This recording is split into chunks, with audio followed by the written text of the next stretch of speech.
ਬਿਸਮਿल्लाहिर्रहमानिर्रहीम ਤੇ अस्सलाम वालेकुम। 23 ਅਗਸਤ ਪਾਕਿਸਤਾਨ ਦੇ ਵਿੱਚ ਹਫਤੇ ਦੀ ਸਵੇਰ ਤੇ ਅੱਜ ਦੇ ਪੰਜਾਬੀ ਵੀਲੌਗ 'ਚ ਚੜ੍ਹਦੇ ਤੇ ਲੈਂਦੇ ਪੰਜਾਬ ਦੇ ਸੱਜਣਾ ਤੇ ਮਿੱਤਰਾਂ, ਭੈਣਾਂ ਤੇ ਭਰਾਵਾਂ, ਮਾਵਾਂ ਤੇ ਬਜ਼ੁਰਗਾਂ ਨੂੰ ਜੀ ਆਇਆਂ ਨੂੰ। ਅੱਜ ਦੀ ਸਭ ਤੋਂ ਪਹਿਲੀ ਖਬਰ ਜਿਹੜੀ ਤੁਹਾਡੇ ਨਾਲ ਸਾਂਝੀ ਕਰਨੀ ਹੈ ਉਹ ਖਬਰ ਨਹੀਂ ਬਲਕਿ ਦੋ ਤਸਵੀਰਾਂ ਤੁਹਾਡੇ ਸਾਹਮਣੇ ਰੱਖਣੀਆਂ ਨੇ। ਤਸਵੀਰਾਂ ਇਸ ਮੁਲਕ ਦੇ ਦੋ ਨੌਜਵਾਨਾਂ ਦੀਆਂ। ਇੱਕ ਤਸਵੀਰ ਤੁਹਾਡੇ ਸਾਹਮਣੇ ਪਹਿਲਾਂ ਰੱਖਨੇ ਹੈ नवाज शरीफ साहब के साहबजादे हुसैन नवाज की। चेते करो हुसैन नवाज, नवाज शरीफ, मरीम नवाज, मेरी लंदन ते की पाकिस्तान भी कोई प्रॉपर्टी नहीं, ये बयान देने तो बाद जिस वेले पनामा लीक्स आए सन और पनामा लीक्स दे विच इन्हां दे खानदान का कच्चा चट्ठा निकलिया सी और पता लगा सी भी इन्हां किड्डी वड्डी करप्शन की है। उस तो बाद इन्हां ने आपे ही जाके हामिद मीर साहब ने इंटरव्यू दे के उत्थे भी मन के ये फस गए। फिर नैब ने इन्हां दी इन्वेस्टिगेशन की तो जिस वेले बाजी मरीम नूं सद्दिया तो उन्हें आख्या भी मैं तो गैर महरम मर्दां दे सामने बहिंदी नहीं, मैं तो गैर महरम मर्दां दे सामने जाके अगर सवालों के जवाब देंगी तो मजहबी तौर पर ठीक नहीं।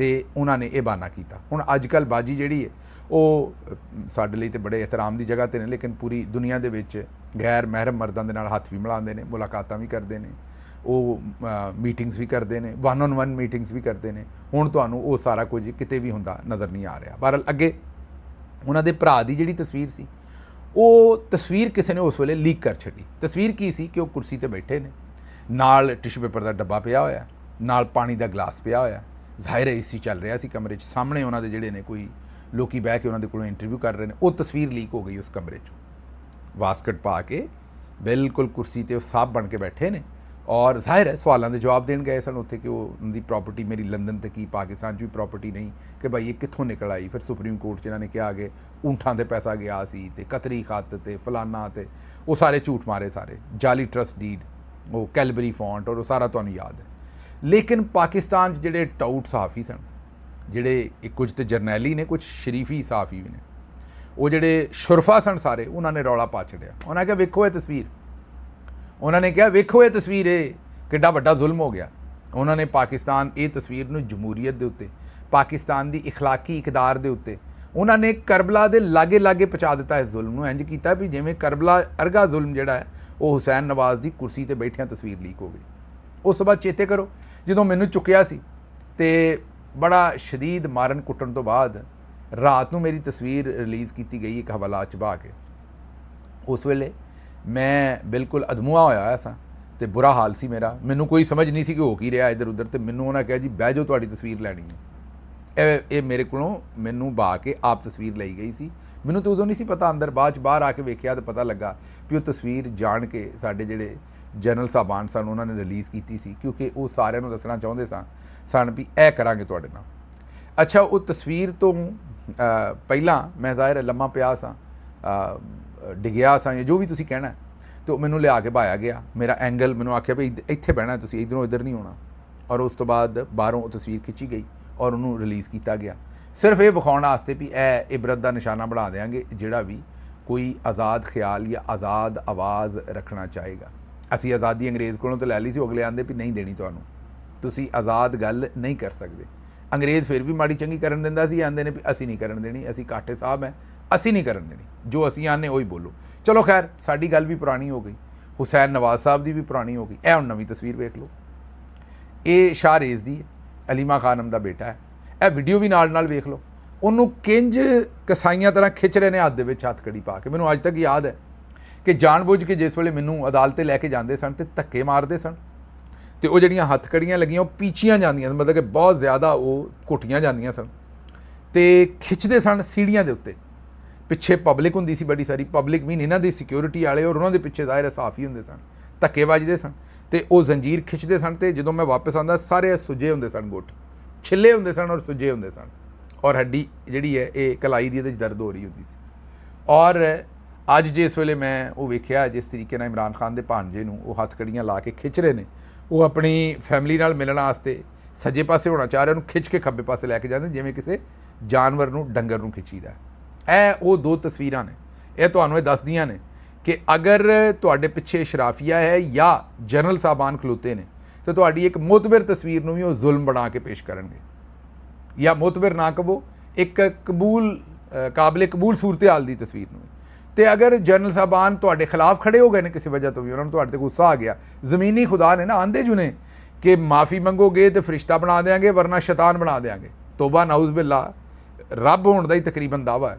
तो अगर वो तुहाडे तो नाराज़ हो जाए तो फिर तुहानूं इबरत का निशाना बना के तस्वीरां, तो पहले तो है 2 तस्वीरां, कल तुहाडे सामने मनाहल कासम दियां भी तस्वीरां रखियां सन जो छोटी बच्ची नाल कीता, तो फिर कोई बच्चा होवे, बुढ़ा होवे, बजुर्ग होवे, जवान होवे, जे ज़मीनी खुदा नाराज़ हो गए तो फिर तुहानूं इबरत का निशान बना देंगे। अगे चलिए जी, असीं 2-4 दिन पहला डॉक्टर निसार चीमा साहब की बड़ी तारीफ की सी।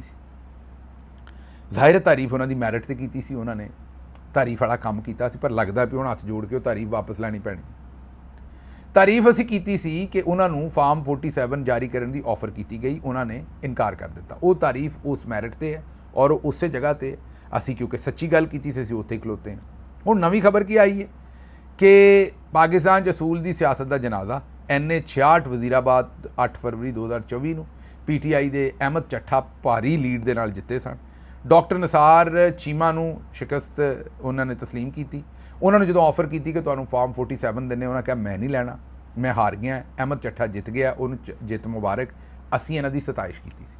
हुण नून लीग ने उत्थों डंटोनिक के भरा नूं, क्योंकि वो पालिश चंगी मारते हैं, उन्हों का दादा बाबा भी चंगी पालिश मारता सी, तो उन्होंने दे दी है टिकट उत्थों। रफीक तारड़ साहब का टब्बर है और निसार चीमा जिन्हें असूल की गल की, असूल तो खड़े हुए, उन्होंने टिकट नहीं दी। अच्छा, निसार चीमा साहब ने शायद आज़ाद कागजात जमा कराते, फिर तारां खड़क गई, टल्लियां खड़क गई। नवाज शरीफ साहब जो अजकल ट्रैक्टर वगैरह जाती उमरां दे ठीक कराउंदे ने, बाकी तो उन्होंने कोई काम कोई नहीं, उन्होंने फिर वेले ने अजकल बैठे, उन्होंने मुल्की लैवल की सियासत जो जंग का डिज़ाइन भी यही बनाते हैं, तुहानूं पता है, वो डिज़ाइन शिज़ाइन पासे तो रखा, टेबल खाली किया, तो उत्थे उन्होंने ये जो तारड़ ग्रुप है तो निसार चीमा साहब इन्हों बुला लिया, मरी दे विच बुला के इन्हां दे नाल उत्थे गलबात की, तो उत्थे उन्होंने आख्या भी तुसीं बिलाल फारूक तारड़ जिहड़ा है ना उन्होंने तुसीं सपोर्ट करो चीमा साहब। तो चीमा साहब ने भी उन्होंने कोलों ज़ाहिर है उत्थे गल बननी सी, होर की करदे, लेकिन एक किस्म की कन पट्टी ते रख के चीमा साहब दे कोलों ज़बरदस्ती मैं कहांगा कि ये सपोर्ट लई। लेकिन मैं चीमा साहब कोलों जदों उन्होंने वक्त दे जिहड़े ज़मीनी खुदा ने उन्होंने आख दिता सी कि मैं फार्म 47 नहीं लैना, और बड़ी दलेर गल की सी, उसकी सताइश भी उस गल की जिथे नवाज शरीफ वर्गा बंदा ना खलो सकिया फार्म 47 लैन तो बगैर, उत्थे डॉक्टर निसार चीमे ने लई, तो असीं उन्हां दी सपोर्ट, असीं उन्हां दी सताइश की। और मैं उदों भी कहा सी कि ये हल्का बड़ा खुशकिस्मत है, एक पासे हामिद नासिर ਚੱਠਾ वर्गा कदावर, ईमानदार और बेहतरीन सियासतदान, दूसरी तरफ निसार चीमा ने भी एक आला मिसाल कायम की है, तो हल्का ही खुशकिस्मत है। लेकिन निसार चीमा साहब यह तुहानूं हमायत मेरे ख्याल च नहीं सी करनी चाहिए। ये तो हुण तुसीं फिर असूलों तो रूह गुरदानी होगी, घर चुप करके बह जाते, तुसीं आंदे जी कि मैं उमरा करन चला जाना, पिछों इलैक्शन हो जाए मैं कुछ नहीं करांगा, मैं इत्थे मरी तुहाडे कोल रह लेना, पर मैं क्यों हमायत करां जो मैनूं टिकट नहीं दी। तुसीं टिकट की गल नहीं हो रही, गल असूल की हो रही कि तुसीं असूल ते खलोते सो तो तुहाडे नाल पार्टी नहीं खलोती। लेकिन चलो तुहानूं ये लगता है भी तुसीं ये ठीक कीता ते इंज ही सही। अगली खबर, बंदे 3 ते सूबे 4, साडे बहुत ही मोहतरम जनाब अलीम खान साहब की पार्टी तहरीके इस्तकलाल, अपना इस्तकलाल कहता माजरत नाल, वो एयर मार्शल असगर खान साहब की सी, ये तहरीके इस्तेहकाम पार्टी, उन्होंने 4 तो बहुते सूबों का, मतलब ऑलरेडी पाकिस्तान के 4 सूबे, उन्होंने बहुते 5 ने, बल्कि गिलगित बल्तिस्तान भी है, उन्होंने बहुते सूबों का जिहड़ा वो डिमांड कर दी, लेकिन बंदे मीटिंग 3 ने जनाब। चलो कोई 4-5 बंदे कर लेंदे, सूबे जिन्ने बंदे तो कर लेंदे ना जिन्ने है ने, हुण मंगे पता नहीं 12 ने कि किन्ने मंगे ने, लेकिन बंदे उन्हें नहीं। जनाब थोड़ा मेहरबानी करो, तुहाडे कोल मुलाजम भी है ने, तुहाडियां हाउसिंग सोसाइटियां ने, बंदे कोलों बहा लिया करो 4। अगर सियासी बंदे अजकल थोड़ है तो कोई बंदे कोलों बहा लिया करो मेहरबानी करके, जरा काम तो भरिया जे अलीम खान साहब लगे ना, तो काम ठीक नहीं जिहड़ा कीता तुसीं। अच्छा जी, सुप्रीम कोर्ट के जजां ने वे बुलिया असी मरना नहीं, गौर पिया कोई होर, अस्तगफुरुल्लाह, ऐसा काम कर छड़िया कि मैं की कहां। उन्होंने मरण तो बाद का प्रोटोकॉल जिहड़ा है वो नाफज कर दिता है। तुसीं दुरुस्त कह रहे हो, सुप्रीम कोर्ट के जज हुण मरन गए तो उन्होंने की लभेगा? कदी सोचा जी? असीं साडी अदलिया दुनिया दे विच पता नहीं 136वें नंबर ते कि 130वें नंबर थल्ले थल्ले थल्ले, लेकिन जज साहबान नूं फिक्र है भी जे असीं मर गए तो सानूं प्रोटोकॉल लभेगा कि नहीं। वो जिउंदियां ते लैंदे जे, आवाम दा खून पींदे जे, इंसाफ नहीं जे दिंदे।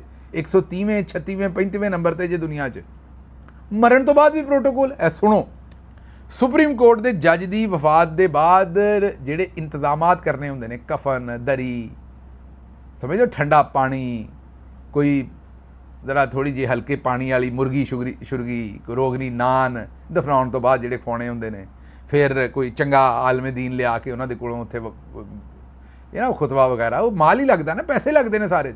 ਹੁਣ ਬੰਦਾ ਮਰ ਜਾਏ, ਬੰਦਾ ਸੁਪਰੀਮ ਕੋਰਟ ਦਾ ਜੱਜ ਰਿਹਾ ਹੋਵੇ ਅਤੇ ਘਰ ਵਾਲੇ ਆਪਣੇ ਪੱਲਿਓਂ ਪੈਸੇ ਲਾ ਕੇ ਦੱਬਦੇ ਰਹਿਣ, ਉਹਨੂੰ ਦਫਨ ਕਰਦੇ ਰਹਿਣ, ਉਹਦਾ ਇਹ ਸਾਰਾ ਇਹਤਮਾਮ ਕਰਨ, ਕੁਲ ਸ਼ਰੀਫ ਦਾ, 10ਵੀਂ ਦਾ, ਇਹ ਤਾਂ ਕੋਈ ਚੰਗੀ ਗੱਲ ਨਹੀਂ।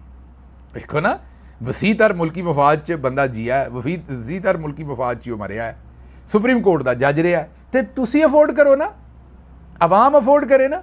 ਉਹੀ ਆਵਾਮ ਜਿਹੜੀ ਡਾਇਲਿਸਿਸ ਤੋਂ ਬੈਠੀ ਹੈ, ਉਹੀ ਆਵਾਮ ਜਿਹੜੀ ਆਪਣੀਆਂ ਉਹ ਕੱਲ੍ਹ ਪਰਸੋਂ ਕਿਸੇ ਔਰਤ ਨੇ 2-4 ਬੱਚਿਆਂ ਦੇ ਨਾਲ ਵਿਚਾਰੀ ਨੇ, 2-4 ਮੈਂ ਆਖਦਾ 2 ਕਿ 3 ਬੱਚਿਆਂ ਦੇ ਨਾਲ ਉਹਨਾਂ ਨੇ ਛਾਲ ਮਾਰ ਕੇ ਆਪਣੀ ਜ਼ਿੰਦਗੀ ਖਤਮ ਕਰਨ ਦੀ ਕੋਸ਼ਿਸ਼ ਕੀਤੀ ਉੱਥੇ ਸ਼ਾਦਰਾ ਦੇ ਲਾਗੇ ਲਾਹੌਰ। ਔਰ ਵਜ੍ਹਾ ਕੀ? ਭੁੱਖ, ਅਫਲਾਸ, ਰੋਟੀ ਪੂਰੀ ਨਹੀਂ ਥੀ। ਪਰ ਜੱਜ ਆਂਦੇ ਨੇ ਵੀ ਜਿਨ੍ਹਾਂ ਕੋਲ ਰੋਟੀ ਪੂਰੀ ਨਹੀਂ, ਉਹ ਸਾਡੇ ਮਰਨ 'ਤੇ ਵੀ ਸਾਨੂੰ ਪ੍ਰੋਟੋਕੋਲ ਦੇਣ। ਉਹ ਬੇੜਾ ਹੋ ਜਾਏ ਤੁਹਾਡਾ ਗਰਕ, ਤੁਹਾਡੀਆਂ ਨਸਲਾਂ ਦਾ ਬੇੜਾ ਗਰਕ ਹੋ ਜਾਏ। ਹੋਏ ਕਿੱਥੋਂ ਲੱਭ ਗਏ ਜੇ ਸਾਨੂੰ? ਇੱਥੇ ਕਿਸੇ ਇੱਕ ਦਾ ਹੈ? ਇੱਥੇ ਇਕੱਲੇ ਜਨਰਲ ਸਾਹਿਬ ਜਿਹੜੇ ਨੇ ਉਹੀ ਲੈ ਆਉਂਦੇ ਨੇ ਵੀ ਮੈਨੂੰ ਨੁੱਕਰ ਵਾਲਾ ਪਲਾਟ ਚਾਹੀਦਾ? ਇਹ ਸਾਰੇ ਹੀ ਨੇ, ਅਸੀਂ ਇਕੱਲੇ ਨਹੀਂ ਖਰਾਬ, ਇੱਥੇ ਸਾਰੇ ਨੇ ਜਨਾਬ। ਮੈਨੂੰ ਜਸਵਿੰਦਰ ਭੱਲਾ ਸਾਹਿਬ ਦੀ ਉਹ ਗੱਲ ਯਾਦ ਆ ਗਈ, ਉਹਨਾਂ ਦੀ ਵੀ ਗੱਲ ਕਰਨੀ ਅੱਜ। ਸਾਲੀ ਗੰਦੀ ਔਲਾਦ, ਨਾ ਮਜ਼ਾ ਨਾ ਸਵਾਦ। ਇਹ ਕਾਇਦੇ ਆਜ਼ਮ ਸਾਹਿਬ ਨੇ ਮੁਲਕ ਬਣਾਇਆ ਸੀ, ਪਰ ਉਸ ਮੁਲਕ ਨੂੰ ਵੇਖੋ ਲੱਭਾ ਕੀ। ਹੁਣ ਜੱਜ ਜਾਂਦੇ ਨੇ ਕਿ ਜੀ ਉਹ ਇੱਕ ਅੱਛਾ, ਸਿਰਫ ਇਹ ਨਹੀਂ ਕਿ ਉਹਦੀ ਤਦਫੀਨ, ਉਹਨਾਂ ਦੀ ਜਿਹੜੀ ਤਦਫੀਨ ਹੋਣੀ ਹੈ ਜਾਂ ਜੱਜ ਸਾਹਿਬ ਨੇ ਜਦੋਂ ਮਰਨਾ, ਜਿਹੜੇ ਨੇ ਵੀ ਮਰਨਾ ਹੈ ਉਹ ਹੋਣਾ, ਬਲਕਿ ਉਹਨਾਂ ਇੱਕ ਫੋਕਲ ਪਰਸਨ ਬਣਾ ਦਿੱਤਾ, ਉਹਦੀ ਹੁਣ ਤਨਖਾਹ ਵੀ ਦਿਆ ਕਰਨਗੇ। ਉਹ ਪੱਕਾ ਹੀ ਲਾਤਾ ਹੈ। ਉਹ ਬਹਿ ਕੇ ਇੰਤਜ਼ਾਰ ਕਰਿਆ ਕਰੇਗਾ, ਮੱਖੀਆਂ ਮਾਰੇਗਾ, ਇੰਤਜ਼ਾਰ ਕਰਿਆ ਕਰੇਗਾ ਜੱਜ ਸਾਹਿਬ ਕਿਦਣ ਮਰਨੇ ਨੇ, ਫਿਰ ਮੇਰਾ ਕੰਮ ਸ਼ੁਰੂ ਹੋਣਾ। ਫਿਰ ਜਦੋਂ ਜੱਜ ਮਰ ਗਿਆ ਫਿਰ ਉਹ 1.25 ਮਹੀਨੇ ਤੱਕ ਉਹਦੇ ਸਾਰੇ ਕੰਮ ਕਰੇਗਾ। ਜਨਾਬ ਇਹ ਇਹਨਾਂ ਦਾ ਜਨਾਜ਼ਾ ਹੈ, ਕਫਨ ਹੈ, ਹੁਣ ਕੋਈ ਮਿਹਰਬਾਨੀ ਕਰਕੇ ਕਫਨ ਨਾ ਸਪੈਸ਼ਲ ਸਲਵਾ ਲੈਣਾ, ਉੱਤੇ ਸੀਲ ਨਾ ਲੱਗੀ ਹੋਵੇ। ਸੁਪਰੀਮ ਕੋਰਟ ਆਫ ਪਾਕਿਸਤਾਨ ਜਨਾਬ, ਟਨਾ ਟਨ। ਅੱਛਾ, ਸੁਪਰੀਮ ਕੋਰਟ ਦੇ ਵੀ ਅਜੀਬ ਹੀ ਕੰਮ ਜੇ। ਉਹ ਕਿਸ ਦਿਨ ਫਿਰ ਗੱਲ ਕਰਾਂਗੇ, ਤੁਸੀਂ ਫਿਰ ਆਖਣਾ ਗਿੱਲ ਸਾਹਿਬ ਕਹਿ ਦਿੰਦੇ ਹੋ, ਗੱਲ ਨਹੀਂ ਕਰਦੇ ਹੋ, ਚੇਤਾ ਭੁੱਲ ਜਾਂਦਾ। ਔਰ ਗੱਲ ਉਹ ਕਿਸ ਦਿਨ ਕਰਾਂਗੇ, ਉਹਦੇ 'ਤੇ ਵੀ ਗੱਲ, ਉਹ ਇੱਕ ਹੋਰ ਮੌਜੂ ਹੈ। ਲੇਕਿਨ ਬਹਰਹਾਲ ਕਿਤੇ ਕਫਨ ਦੇ ਉੱਤੇ ਜਨਾਬ ਸਪੈਸ਼ਲ ਕੋਈ ਨੰਬਰ ਸ਼ੰਬਰ ਨਾ ਲਾ ਦੇਣਾ ਵੀ ਅੰਦਰ ਫਰਿਸ਼ਤੇ ਵੀ ਜਨਾਬ ਨੂੰ ਪਹਿਲੇ ਸਲੂਟ ਮਾਰਨਾ ਆ ਕੇ ਵੀ ਹਾਜ਼ਰ ਜਨਾਬ। ਤੋਬਾ ਨਾਉਜ਼ ਬਿੱਲਾ, ਮੈਂ ਕੋਈ ਮਜ਼ਹਬ ਦਾ ਨਹੀਂ ਇਹਦੇ ਵਿੱਚ ਐਸੀ ਗੱਲ ਕਰ ਰਿਹਾ, ਮੈਂ ਸਿਰਫ ਤੁਹਾਨੂੰ ਇਹ ਕਹਿ ਰਿਹਾ ਵੀ ਕੋਈ ਪ੍ਰੋਟੋਕੋਲ ਉੱਥੇ ਗਾਂ ਵੀ ਲੱਭੇਗਾ ਤੁਹਾਨੂੰ ਜਾਂ ਨਹੀਂ, ਜਾਂ ਇੱਥੋਂ ਤੱਕ ਹੀ ਜੇ। ਹੁਣ ਇਹ ਮੈਨੂੰ ਪਤਾ ਕੋਈ ਨੋਟੀਫਿਕੇਸ਼ਨ ਕਰ ਦਿਓ ਅੱਗੋਂ ਕਬਰ ਦੇ ਵਿੱਚ ਵੀ ਤੁਹਾਨੂੰ ਨੋਟੀਫਿਕੇਸ਼ਨ ਲੱਭੇ, ਮੈਨੂੰ ਨਹੀਂ ਲੱਗਦਾ ਵੀ ਉੱਥੇ ਲੱਭੇਗਾ। ਮੈਂ ਤਾਂ ਜਿੰਨਾ ਕੁ ਸਮਝਦਾ ਮਾਮਲੇ ਨੂੰ ਵੀ ਉੱਥੇ ਤਾਂ ਬਰਾਬਰ ਹੀ ਤੁਹਾਨੂੰ, ਉੱਥੇ ਸਾਰਿਆਂ ਨੂੰ ਬਰਾਬਰ ਹੀ ਭੁਗਤਣਾ ਪੈਣਾ ਹੈ। ਲੇਕਿਨ ਹੈਰਾਨ ਹੋਇਆ ਮੈਂ ਖਬਰ ਪੜ੍ਹ ਕੇ ਕਿ ਜੱਜ ਦੀ ਵਫਾਤ ਦੇ ਉੱਤੇ ਖਸੂਸੀ ਸ਼ਖਸ ਮੁਕਰਰ ਕਰ ਦਿੱਤਾ ਗਿਆ ਹੈ, ਜਿਹੜਾ ਬਹਿ ਕੇ ਡੀਕੇਗਾ ਜੱਜਾਂ ਨੂੰ ਕਿ ਜਿੱਦਣ ਸਰਕਾਰ ਤੁਸੀਂ ਮਰੋਗੇ ਤੁਹਾਨੂੰ ਪ੍ਰੋਟੋਕੋਲ ਲੈ ਕੇ ਦਿਆਂਗਾ, ਤੁਹਾਡੇ ਸਾਰੇ ਇੰਤਜ਼ਾਮਾਤ ਸਰਕਾਰੀ ਖਾਤੇ 'ਚ ਹੋਣਗੇ। ਅੱਗੇ ਚਲੋ, ਇਹ ਤਾਂ ਹੋ ਗਿਆ। ਅੱਛਾ, ਫਿਰ ਕਿਸੇ ਬੰਦੇ ਸਿਆਣੇ ਨੇ ਕਿਹਾ ਵੀ ਯਾਰ ਇਹ ਤਾਂ ਤੁਸੀਂ ਹੁਣ ਮਰਨਾ ਤਾਂ ਰੋਜ਼ ਨਹੀਂ ਜੱਜਾਂ ਨੇ, ਇਹ ਬੰਦਾ ਤਾਂ ਵਿਹਲਾ ਬੈਠਾ ਬੋਰ ਹੋ ਜਾਏਗਾ। ਉਹਨਾਂ ਕਿਹਾ ਅੱਛਾ ਫਿਰ ਇਸ ਤਰ੍ਹਾਂ ਕਰੋ ਕਿ ਜੱਜਾਂ ਦਾ ਖਾਨਦਾਨ ਹੈ, ਜੱਜ ਰਿਟਾਇਰ ਹੋ ਗਿਆ, ਉਹਨਾਂ ਦਾ ਖਾਨਦਾਨ ਹੈ, ਕਿਸੇ ਨੇ ਪਾਸਪੋਰਟ ਬਣਾਉਣਾ ਹੈ, ਕਿਸੇ ਨੇ ਸ਼ਨਾਖਤੀ ਕਾਰਡ ਬਣਾਉਣਾ ਹੈ, ਕਿਸੇ ਨੇ ਹੋਰ ਧੀ ਪੁੱਤ ਨੇ ਜਾਣਾ ਹੈ ਕਿਤੇ, ਕੋਈ ਟਿਕਟ ਕਰਾਉਣੀ ਹੈ, ਨਹੀਂ ਲੱਭਣ ਡਈ, ਸੀਟ ਨਹੀਂ ਲੱਭਣ ਡਈ, ਕੋਈ ਹੋਰ ਕਿਸੇ ਕੌਨਸਰਟ ਸੁਣਨਾ ਹੈ, ਉਹਦੀ ਸੀਟ ਨਹੀਂ ਲੱਭਦੀ, ਮਿਊਜ਼ਿਕ ਸ਼ਿਊਜ਼ਿਕ, ਭੰਗੜਾ ਸ਼ੰਗੜਾ, ਕੋਈ ਹੋਰ ਇਹੋ ਜਿਹੇ ਕੰਮ ਨੇ ਜਿੱਥੇ ਉੱਥੇ ਕੰਮ ਨਹੀਂ ਹੁੰਦਾ ਉਹਨਾਂ ਦਾ। ਇਹ ਜਿਹੜਾ ਫੋਕਲ ਪਰਸਨ ਹੈ ਨਾ, ਇਹਦੀ ਡਿਊਟੀ ਹੋਏਗੀ ਉਹ ਜੱਜ ਸਾਹਿਬ ਜਿਹੜੇ ਰਿਟਾਇਰ ਹੋਣਗੇ ਉਹਨਾਂ ਦੇ ਕੰਮ ਕਰਾਇਆ ਕਰੇਗਾ ਸੁਪਰੀਮ ਕੋਰਟ ਦੇ ਬਿਹਾਫ 'ਤੇ। ਬੱਲੇ ਹੋ ਸ਼ੇਰ ਬੱਗੇ ਹੋ, ਮੈਂ ਕਿਹਾ ਕੜਾਕੇ ਕੱਢ ਛੱਡੇ ਜੇ। ਇਹ ਕੌਮ ਡਿਜ਼ਰਵ ਹੀ ਇਹੋ ਜਿਹਾ ਕਰਦੀ ਹੈ ਕੰਮ। ਜਿੱਡੇ ਘਟੀਆ ਤੁਹਾਡੇ ਇਨਸਾਫ ਦੇ ਸਟੈਂਡਰਡ ਨੇ, ਉਹਨਾਂ ਦੇ ਉੱਤੇ ਫਿਰ ਤੁਹਾਡੇ ਮਰਨ ਤੋਂ ਬਾਅਦ ਵਾਕਈ ਤੁਹਾਨੂੰ ਪ੍ਰੋਟੋਕੋਲ ਲੱਭਣੇ ਚਾਹੀਦੇ ਨੇ। ਜੇ ਕੌਮ ਉਦੋਂ ਨਹੀਂ ਬੋਲਦੀ ਤੁਹਾਡੇ ਖਿਲਾਫ, ਆਪਣਾ ਜਮਹੂਰੀ ਹੱਕ ਨਹੀਂ ਇਸਤੇਮਾਲ ਕਰਦੀ, ਫਿਰ ਤੁਹਾਡਾ ਹੱਕ ਹੈ। ਬਲਕਿ ਕਿਤੇ ਸ਼ੁਕਰ ਹੈ ਇਹ ਨਹੀਂ ਕਹਿ ਦਿੰਦੇ ਵੀ ਇੱਕ ਜੱਜ ਮਰੇ ਨਾਲ 5 ਬੰਦੇ ਮਾਰ ਕੇ ਉਹ ਵੀ ਨਾਲ ਸਾਡੇ ਦੱਬ ਦਿਓ, ਕੁਝ ਵੀ ਕਹਿ ਸਕਦੇ ਹੋ। ਵਕਤ ਦੇ ਜਿਹੜੇ ਬਾਦਸ਼ਾਹ ਨੇ ਔਰ ਬਲਕਿ ਖੁਦਾ ਬਣੇ ਨੇ ਜ਼ਮੀਨੀ, ਅੱਗੇ ਚੱਲਨੇ ਜੀ, ਇਹ ਤਾਂ ਹੋ ਗਿਆ। ਲੇਕਿਨ ਹੁਣ ਦੂਜੇ ਪਾਸੇ ਇਹਨਾਂ ਦੇ ਮਰਨ ਤੋਂ ਬਾਅਦ ਪ੍ਰੋਟੋਕੋਲ ਹੈ, ਦੂਜੇ ਪਾਸੇ ਜਿਹੜੇ ਜੀਂਦੇ ਨੇ, ਜਿਹੜੇ ਸਾਹ ਵੀ ਆਵਾਂ ਤੇ ਸਿਸਕੀਆਂ 'ਚ ਲੈਂਦੇ ਨੇ, ਉਹਨਾਂ ਦਾ ਬੁਨਿਆਦੀ ਹੱਕ ਵੀ ਨਹੀਂ, ਉਹਨਾਂ ਦੇ ਮੂੰਹਾਂ 'ਤੇ ਛਿੱਤਰ ਮਾਰਨ ਡਏ ਨੇ। ਇਹ ਕੋਈ ਥੋੜ੍ਹੇ ਜਿਹੇ ਸੀਨ ਵੇਖ ਲਓ। ਨਜਾਇਜ਼ ਤਜਾਵਜ਼ਾਤ ਦੀ ਇੱਕ ਅਥਾਰਟੀ ਬਣਾਈ ਗਈ, ਮਹਿੰਗਾ ਤਰੀਨ ਉਹਨਾਂ ਨੂੰ ਦਫ਼ਤਰ ਮਾਲ ਦੇ ਉੱਤੇ, ਪਰਮਾਲ 'ਤੇ ਲੈ ਕੇ ਦਿੱਤਾ ਗਿਆ। ਉਹ ਕਦੀ ਸ਼ਾਦਰੇ ਜਾ ਕੇ ਕਿਸੇ ਦੀ ਸਬਜ਼ੀ ਦੀ ਰੇਹੜੀ ਉਲਟਾ ਦਿੰਦੇ ਨੇ, ਕਦੀ ਕਿਸੇ ਦੀ ਟਮਾਟਰਾਂ ਦੀ ਰੇਹੜੀ ਉਲਟਾ ਦਿੰਦੇ ਨੇ, ਰੇਹੜੀਆਂ ਭੰਨ ਦਿੰਦੇ ਨੇ, ਕਬਾੜ 'ਚ ਭੰਨ ਕੇ ਵੇਚ ਦਿੰਦੇ ਨੇ। ਉਹ ਰੇਹੜੀ ਨਹੀਂ ਹੁੰਦੀ, ਉੱਤੇ ਲੱਗੀ ਸਬਜ਼ੀ ਨਹੀਂ ਹੁੰਦੀ, ਉਸ ਬੰਦੇ ਦੀ ਕੁੱਲ ਕਾਇਨਾਤ ਹੁੰਦੀ। ਹੁਣ ਤੁਸੀਂ ਵੀ ਸੋਚਦੇ ਸਬਜ਼ੀ ਹੋਏਗੀ 2000, 4000, 10000 ਦੀ, ਉਹ ਬਾਈ ਉਹਦੀ ਹੈ ਹੀ ਕਾਇਨਾਤ 10000, 20000। ਇੱਕ ਪਾਸੇ ਜੱਜ ਮਰੇਗਾ, ਉਹਨੂੰ ਪ੍ਰੋਟੋਕੋਲ, ਦੂਜੇ ਪਾਸੇ ਗਰੀਬ ਜਿਹੜਾ ਉਹਦੀ ਰੇਹੜੀ ਦੇ ਉੱਤੇ ਤੁਸੀਂ ਸਫਾਕੀ ਜ਼ਰਾ ਚੈੱਕ ਕਰੋ। ਔਰ ਲੋਕੀ ਹਾਰਟ ਅਟੈਕ ਨਾਲ ਮਰੇ ਨੇ ਇਸਲਾਮਾਬਾਦ 'ਚ, ਇੱਕ ਰੇਹੜੀ ਵਾਲਾ ਜਦੋਂ ਦੀ ਰੇਹੜੀ ਚੁੱਕ ਕੇ ਕੀਤੀ ਤੇ ਉੱਥੇ ਹਾਰਟ ਅਟੈਕ ਨਾਲ ਮਰ ਗਿਆ। ਇਸੇ ਤਰੀਕੇ ਨਾਲ ਸਾਹੀਵਾਲ 'ਚ ਇੱਕ ਦੁਕਾਨਦਾਰ ਜਿਹੜਾ ਹਾਰਟ ਅਟੈਕ ਨਾਲ ਮਰਿਆ ਜਦੋਂ ਉਹਦੀ ਦੁਕਾਨ ਢਾਹ ਦਿੱਤੀ। ਕੀ ਕਰਨ ਲੋਕੀ?